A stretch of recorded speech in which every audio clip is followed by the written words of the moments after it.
India in the resurgent 21st century. 21ാം നൂറ്റാണ്ടിൽ മീണ്ടളം India. The foremost task of India's foreign policy is to enable the domestic transformation of India. இந்திய வெளியுறவு கொள்கையின் முதன்மையான பணி என்ன என்றால் உள்நாட்டில் மாற்றங்களை ஏற்படுத்துவது. India has adjusted to meet the needs of intensified economic engagement with the world, which is designed to meet the needs of an increased inflow of capital, technology, ideas and innovations for our development and our re-emergence as one of the world's leading economies. India தனது கொள்கைகளை தீவிரமான முறையில் சரி செய்துள்ளது. குறிப்பாக உள் முதலீட்டை ஒதுக்குதல், அதிகரித்தல், தொழில்நுட்ப யோசனை, வளர்ச்சிக்கான கருத்துக்கள், புதிய கண்டுபிடிப்புகள், மறு வெளிச்சி அடைதல் ஆகியவற்றிற்காக மறு உருவம் கொடுத்தது. India engages with the current global subjects and articulates its international policies in order to gain a prominent place and makes its presence felt on a global scale. தற்போது உலகளாவிய விவகாரங்களில் ஈடுபட்டு சர்வதேச கொள்கைகள் முக்கிய இடத்தை பெற முனைவதோடு உலக அளவில் தனது இருப்பை உணர செய்தது. It has joined new global groups like the Group of 20 or G20.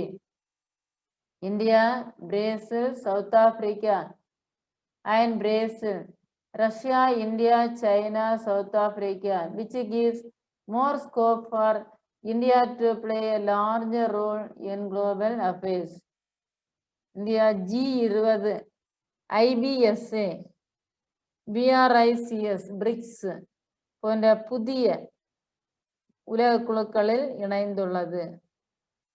இந்தியாவிற்கு உலகளாவிய விவகாரங்களில் பெரிய பங்கை வகிக்க இது புதிய வாய்ப்பை வழங்குகிறது. India's global security concerns are reflected in its military modernization, maritime security and nuclear policies. உலக பாதுகாப்பு குறித்த அக்கறை இந்தியாவின் இராணுவ நவீனமயமாக்கல், கடல்சார் பாதுகாப்பு மற்றும் அணி சக்தி கொள்கையில் பிரதிபலிக்கின்றது. India has emerged as a major voice in global decision making and management and as a bridge and balancing power in the emerging global strategic architecture. உலகளவில் முடிவெடுக்கும் மற்றும் நிர்வாகத்தில் ஒரு முக்கிய குரலாக வளர்ந்து வரும் உலகளாவிய கட்டமைப்பில் ஒரு பாலமாகவும் சக்தியாகவும் உருவெடுத்துள்ளது. The response of our policy makers at economic, political and strategic level have enabled India to emerge as a potential great power, though it faces enormous developmental challenges. These challenges include sustaining the country's economic growth rate, ensuring energy and security, non-military issues like climate change, energy security, competition for scarce resources, food and water security, pandemics and migration. Though numerous and formidable, these challenges are not beyond the reach of India's policy establishment. India ஒரு வலிமை வாய்ந்த சக்தியாக உருக்கொள்ள செய்த சில வளர்ச்சி பணிகள் என்னென்ன என்றால்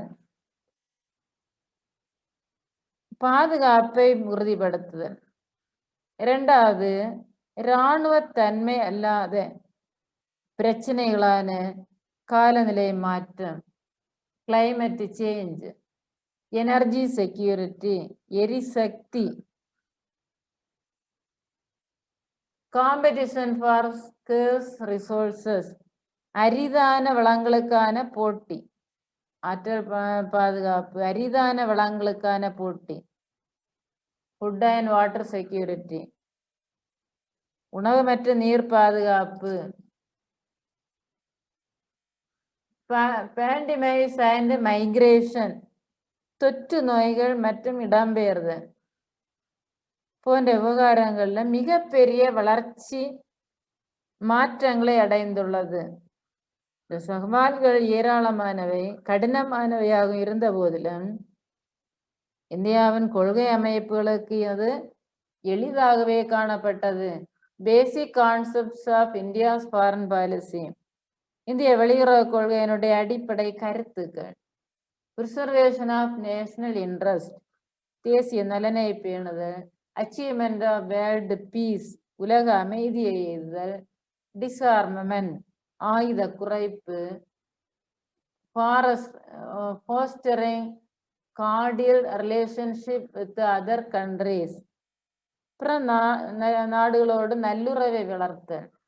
solving conflicts by peaceful means, அமைதியான வழியில் பிரச்சனைகளை தீர்த்தல். Independence of thought and actions as per the principle of NAM, அணிசேரா கொள்கையின்படி சுதந்திரமான சிந்தனை மற்றும் செயல்பாடு. Equality in conducting international relations, சர்வதேச விவகாரங்களில் சமத்துவம். Anti colonialism, anti imperialism, anti racism, ஏகாதிபத்தியம், காலனி ஆதிக்கம், இனப்பாகுபாடு ஆகியவற்றுக்கு எதிரான நிலைப்பாடு. பாலிசி ஆஃப் டிஸ்ஆர்மமெண்ட், படை வலிமை குறைப்பு கொள்கை. Since independence, global non-proliferation has been a dominant theme of India's nuclear policy. So, India supported UN disarmament program. Indian nuclear program in 1974 and 1998 is only done for strategic purposes. அணு சோதனைகள் போர் திறமை சார்ந்த நடவடிக்கைகளுக்காகவே செய்யப்பட்டது. 1974 first nuclear test இன் போக்ரான்ல நடத்தினாங்க. Second nuclear test 1998 போக்ரான்ல நடத்தினாங்க. இந்த இரண்டு சோதனைகளும் போர் திறமை சார்ந்த நடவடிக்கைகளுக்காகவே செய்யப்பட்டவை. The two themes of India's nuclear doctrine are no first use. இரண்டு மைய கருத்துக்கள் இந்தியாவின் அணு கொள்கையில் உண்டு. முதலாக முதலில் பயன்படுத்துவதில்லை. credible minimum deterrence, குறைந்தபட்ச நம்பகமான தற்காப்பு திறன். It has decided not to use nuclear power for offensive purposes and would never use against any not nuclear state. Indo-US civilian nuclear deal marks a significant progress in India's foreign policy. அணு ஆயுதத்தை போர் தாக்குதலுக்கு பயன்படுத்துவது இல்லை என்பதோடு அணு ஆயுதமற்ற எந்த ஒரு நாட்டிற்கு எதிராகவும் பயன்படுத்துவதில்லை என இந்தியா தீர்மானித்தது. SAARC, South Asian Association for Regional Cooperation, SAARC abbreviation, South Asian Association for Regional Cooperation. தெற்காசிய நாடுகளின் பிராந்திய கூட்டமைப்பு. SAARC is an economic and geographical organization of 8 countries that are primarily located in South Asia. SAARC நாடுகளின் கூட்டமைப்பு என்பது தெற்காசியாவில் அமைந்துள்ள 8 நாடுகளின் ஒரு பொருளாதார மற்றும் புவிசார் அரசியல் அமைப்பாகும். The SAARC policies aim to promote welfare economics, collective self-reliance among the countries of South Asia, and to accelerate socio-cultural development in the region.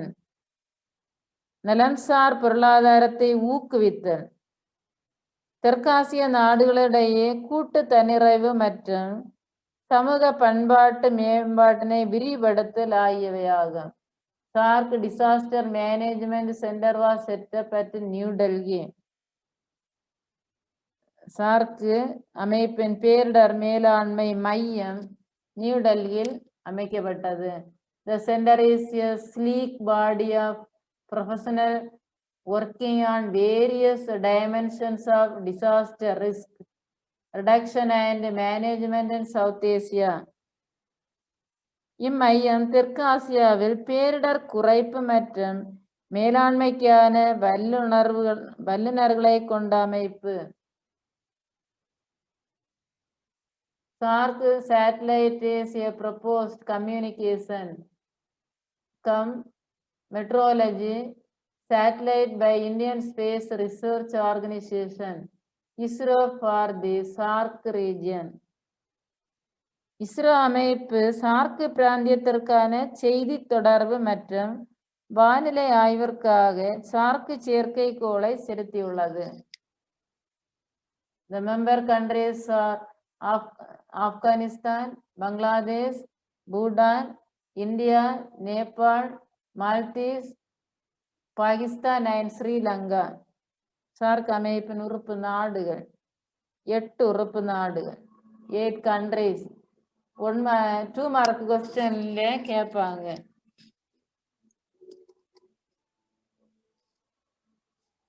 The member countries are Afghanistan, Bangladesh, Bhutan, India, Nepal, Maldives and Pakistan and Sri Lanka. Foreign policy is a combination of strategies carefully formulated by a nation for maintaining relationship with other nations. வெளியுறவு கொள்கை என்பது மற்ற நாடுகளுடன் உறவை பேணுவதற்காக ஒரு நாட்டால் கவனமாக வடிவமைக்கப்பட்ட உத்திகளின் கலவையாகும். Diplomacy is the instrument for implementing foreign policy of state. ராஜதந்திரம் என்பது ஓர் அரசின் வெளியுறவு கொள்கையை சூழலுக்கு தகுந்தாற்போல் செயல்படுத்துவதற்கான ஒரு கருவியாகும். In this picture, India map, SAARC, South Asian Association for Regional Cooperation. SAARC உறுப்பு நாடுகள் Afghanistan, this place, then Pakistan, India, Nepal, Bhutan, Bangladesh, Sri Lanka and Maldives.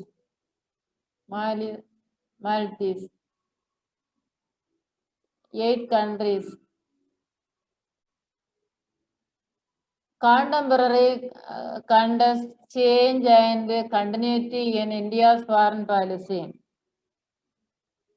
இந்தியாவின் வெளியுறவு கொள்கையில் தற்கால சூழல் மாற்றமற்ற தொடர்ச்சி.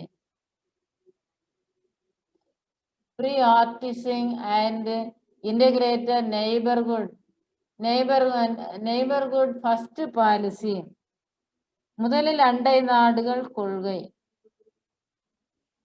India's foreign policy has always regarded the concept of neighborhood as one of the widening concentric circles around the central axis of historical and cultural commonalities. India gives political and diplomatic priority to her immediate neighbors and the Indian Ocean island states such as Maldives. This centrality of neighbors in India's foreign policy stems from the clear understanding that a peaceful periphery is essential for India to achieve her multifarious developmental goals. India provides neighbors with the support as needed in the form of resources, equipments, and training.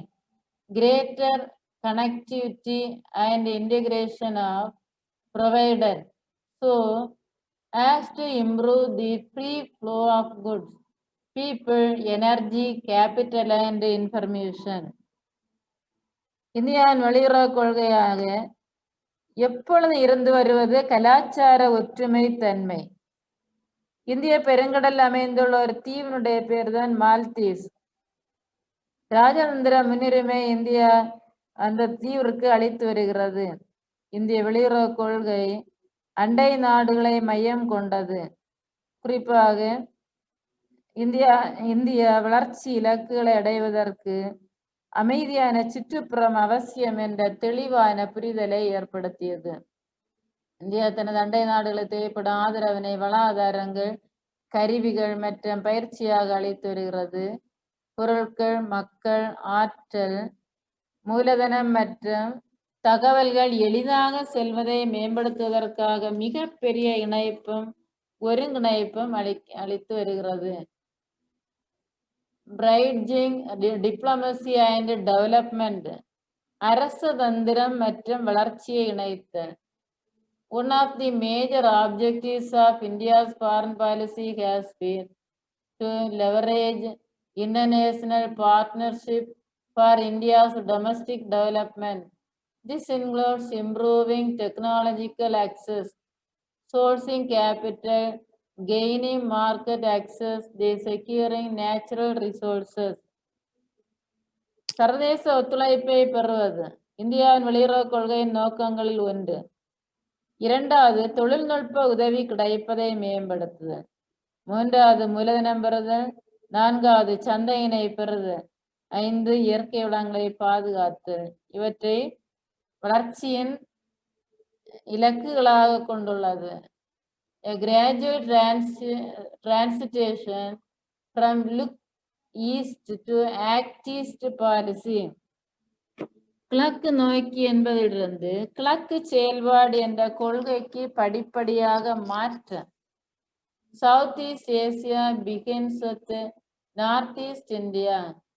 Myanmar is our land bridge to the countries of the Association of the Southeast Asian Nations.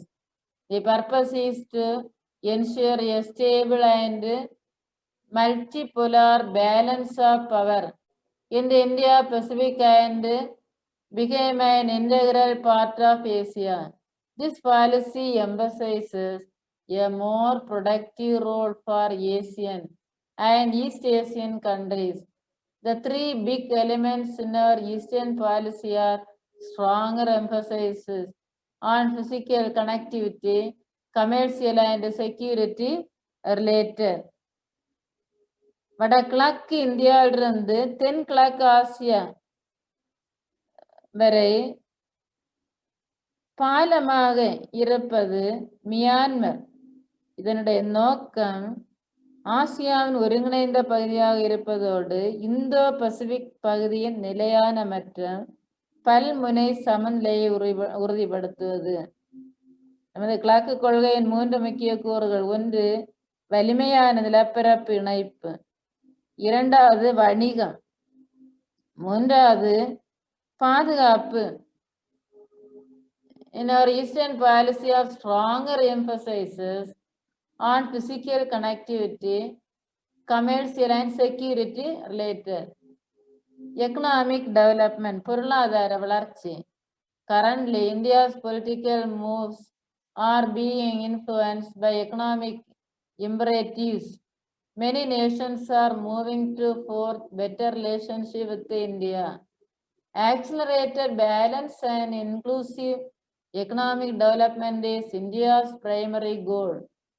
India achieves This by ensuring peace and security and by leveraging a nation's international partnership to obtain all that is needed to fuel economic development, markets, investment, technology, linkage, mobility of personnel, fair global governance, and a stable and fair environment conducive for growth.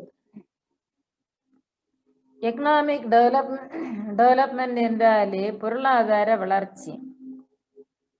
பல்வேறு நாடுகள் இந்தியாவுடன் சிறந்த நட்புறவை கொள்ள நினைக்கின்றது. விரைவான, சமமான மற்றும் உள்ளடக்கிய பொருளாதார வளர்ச்சி இந்தியாவின் முதன்மையான குறிக்கோள். இதற்கு மிக மிக முக்கியம் பாதுகாப்பு. இதனை அடைவதற்கு தேவையானவை, ஒரு நாடு பொருளாதார வளர்ச்சி அடைய தேவையான வழிவகைகள். பொருளாதார வளர்ச்சி, சந்தை. செகண்ட் ஒன் மூலதனம். Markets, first one markets, second one investment, third one technology தொழில்நுட்பம், லிங்கேஜ் மரபு பிணைப்பு, மொபைலிட்டி ஆஃப் பர்சனல் பணியாளர்களுடைய திறன், ஃபேர் குளோபல் கவர்னன்ஸ் நியாயமான உலகளாவிய நிர்வாகம், stable and fair environment conductive for growth. ஒரு நிலையான நியாயமான வளர்ச்சிக்கு அந்த சூழல் இருந்தால் ஒரு நாடு கண்டிப்பாக வளர்ச்சி அடையும். India as a leading power, வழிகாட்டும் சக்தியாக India. India is a member of the G20, the East Asia summit and the BRICS coalition, a testament to its status as a large country with a fast growing economy. G20 நாடுகள், கிழக்கு ஆசிய உச்சி மாநாடு, BRICS ஆகியவற்றின் உறுப்பு நாடாக India இருப்பது, வேகமாக வளர்ந்து வரும் மிகப்பெரிய பொருளாதாரம் கொண்ட ஒரு நாடாக இருப்பதும் அதன் நிலைக்கு ஒரு சான்றாக இருக்கின்றது. India aspires for permanent membership on the UN Security Council, and India now has an increasing range of interests which are ongoing in different parts of the world and which stem from a wide range of factors such as the need to secure energy, vital natural resources, the imperative of maintaining open shipping lanes, seeking investments and trade opportunities overseas, and the need to secure trade access. ஐக்கிய நாடு சபையின் பாதுகாப்பு சபையின் ஒரு நிரந்தர உறுப்பு நாடாக India இருக்க விரும்புகின்றது. ஆற்றல் வளம், முக்கிய இயற்கை வளங்களை பாதுகாத்தல், அவசியமான கப்பல் வழித்தடங்களை திறத்தல் மற்றும் பராமரித்தல், முதலீடுகளை எதிர்நோக்கல், கடல் கடந்த வாணிப வாய்ப்புகள், வணிக நுழைவினை பெறுதல் போன்ற பல்வேறு காரணிகளால் இந்தியா முன்னேற்றம் கண்டு வருகின்றது. Difference between domestic policy and foreign policy. 2 mark question. What are the difference between domestic policy and the foreign policy? First of all, domestic policy, உள்நாட்டு கொள்கை. Domestic policy is the nation's plan for dealing issues within its own nation. உள்நாட்டு கொள்கை என்பது ஒரு நாடு தனது நாட்டிற்குள்ளான விவகாரங்களில் தொடர்பாக கொண்டுள்ள கொள்கை. It includes laws focusing on domestic affairs, social welfare, health care, education, civil rights, economic issues and social issues. உள் விவகாரங்கள் சமூக நலம், சுகாதாரம், கல்வி, குடியியல் உரிமைகள், பொருளாதார விவகாரங்கள் மற்றும் சமூக பிரச்சனைகள் ஆகியவற்றை மையமாக கொண்ட சட்டங்களை உள்ளடக்கியது. Foreign policy, வெளியுறவு கொள்கை. Foreign policy is the nation's plan for dealing with the other nations. வெளியுறவு கொள்கை என்பது ஒரு நாடு பிற நாடுகளுடன் கொண்டுள்ள விவகாரங்களின் தொடர்பாகும். Trade, diplomacy, sanctions, defense, intelligence and global environments are the types of foreign policy. வணிகம், அரசதந்திரம், தடுப்பு நடவடிக்கைகள், பாதுகாப்பு, உளவுத்துறை மற்றும் உலகளாவிய சூழல் ஆகிய வகைகளை கொண்டதாகும். Conclusion. Today, India has formal diplomatic relations with most of the nations, besides being the world's second most populous country, largest democracy and one of the fastest growing country. உலகின் 2வது பெரிய மக்கள் தொகையை கொண்ட நாடு, மிகப்பெரிய மக்களாட்சி நாடு, வேகமாக வளர்ந்து வரும் நாடுகளில் இந்தியா ஒன்றாகி வருகின்றது. Though India is not in any major military alliance, our relations with the major powers have acquired a strategic depth. Our common fight against terrorism is a particular element of strength. India எந்த ஒரு மிகப்பெரிய இராணுவ கூட்டணியில் இல்லை என்றாலும் பெரிய நாடுகளுடன் போர்த்திறன் சார்ந்த ஒரு ஆழமான உறவை கொண்டுள்ளது. India has sought to achieve its security and socio-economic advancement while at the same time working for peace, freedom, progress and justice to all nations and peoples. தீவிரவாதத்திற்கு எதிரான நமது பொதுவான போராட்டம் என்பது குறிப்பிடத்தக்க பலமாகும். இந்தியா தனது பாதுகாப்பு மற்றும் சமூக பொருளாதார முன்னேற்றங்களை அடைய எதிர்பார்க்கும். அதே வேளையில் அனைத்து நாட்டு மக்களுக்கும் அமைதி, சுதந்திரம், முன்னேற்றம், நீதி ஆகியவற்றையும் வேண்டுகிறது. Thus, India adheres to the foreign policy principles that international relations there is no permanent friend and no permanent foe. Only the interests are permanent. சர்வதேச விவகாரங்களில் நிரந்தர நண்பனும் இல்லை, நிரந்தர பகைவனும் இல்லை, நலன்கள் மட்டுமே நிரந்தரமானவை என்பது வெளியுறவு கொள்கை இந்தியா பின்பற்றி வருகிறது. New challenges force India to adjust to new relatives. Even then, basic framework of its foreign policy remain more or less the same. வெளியுறவு கொள்கையின் அடிப்படை கட்டமைப்பு இந்தியாவில் மாறாமல் உள்ளது. Summary. The foreign policy of government concerns the policy initiatives made towards other states. ஒரு அரசாங்கத்தின் வெளியுறவு கொள்கையானது பிற நாடுகள் நோக்கி மேற்கொள்ளப்பட்ட கொள்கையின் முன்முயற்சிகளை பற்றியதாகும்.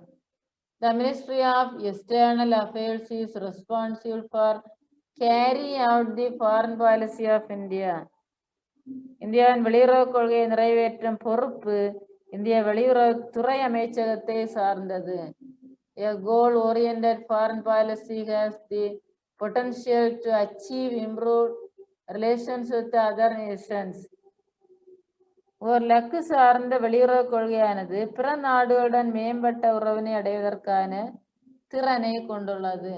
After independence, joined the Commonwealth nations and strongly supported independence movement in other countries. India சுதந்திர பிறகு காமன்வெல்த் நாடுகளில் இணைந்து பிற நாடுகளின் சுதந்திர இயக்கத்தை வலுவாக ஆதரித்தது. During Cold War, adopted the policy of non-aligning itself with any major power blocs. India பனிப்போரின் போது எந்த ஒரு கூட்டணியிலும் ரஷ்யாவுடனோ அமெரிக்காவுடனோ இணைத்து கொள்ளாமல் அணிசேரா கொள்கையை கடைபிடித்தது. Foreign policy is currently focused on improving relations with the neighboring countries and major global powers. உலக வல்லரசு நாடுகளுடனும் அண்டை நாடுகளுடனும் உறவை மேம்படுத்துவதில் இந்தியா தற்போது கவனம் செலுத்தி வருகிறது. தேங்க்யூ.